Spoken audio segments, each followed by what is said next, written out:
not everybody is equipped to or interested in engaging in high-level discussion of abstract and creative ideas. You hear this idea that everyone's creative. That's a lie. It's as straightforward as that. True creativity is very, very rare.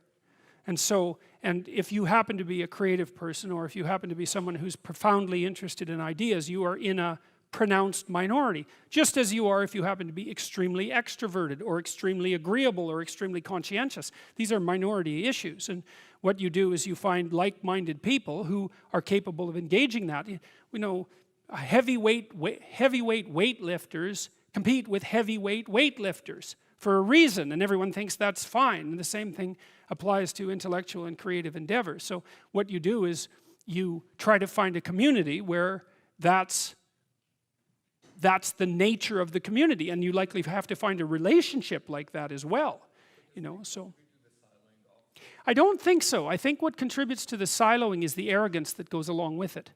Because if you can be interested in ideas and you can be creative, well, that's the arrogance of the intellect, right? That's the thing the Catholic Church had warned about for centuries, is the arrogance of the intellect.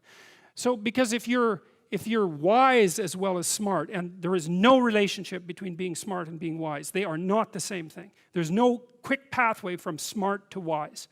And many of the people who I've known who were very wise some of them were intellectually impaired and were still wise, So it's the arrogance that brings up the block. And I see this, for example, happening in the United States in particular, because the last time I went down there, for example, I had friends down there, and some of those friends are very, very smart people, and some of them were talking about the Trump voters, and they were talking about the Trump voters with contempt. And I thought, you better watch that, because that's 50% of the damn population. And it might be convenient to think that they're stupid and beneath you, but it's not conducive to a civil state, and there's no evidence that it's true, because there isn't a straight line between intelligent and wise. And so I think that if your character is developed and you're intelligent, you can have your siloed creative community, but you develop enough wisdom so that you can see all the things that people can do that are of high ethical utility that are outside the intellectual domain. And I think that's why in the New Testament, I think that's why Christ is a carpenter, right?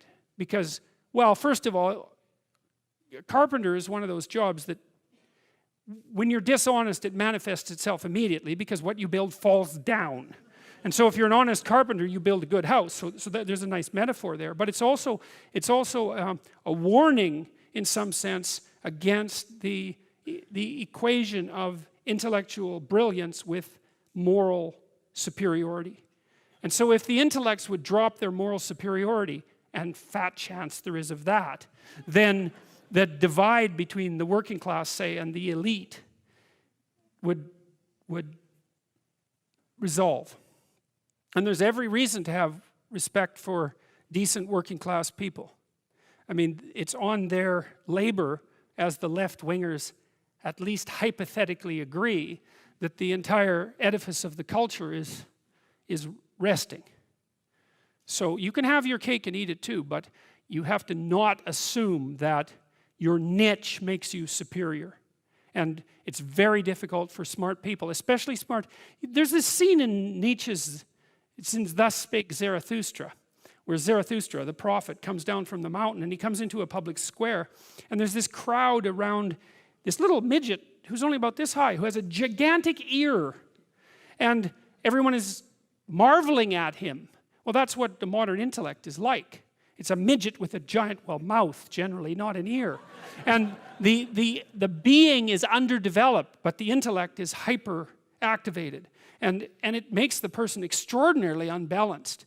And it's partly because they can't compete outside the intellectual realm. And that makes them very bitter, because they tend to think, well, God, I'm so smart, everything should just come to me. It's like, sorry, that's not how the world works. And it also, that attitude is immediately evident to people that they're talking to when they talk in the manner that they talk, if they are arrogant intellectuals of that sort. You see that in The Simpsons did a good job of that with Comic Book Guy, right? I mean, completely useless in every possible dimension with an IQ of about 160. And it's very annoying to people who have an IQ of 160 that they can also be completely useless. But it happens a lot, so.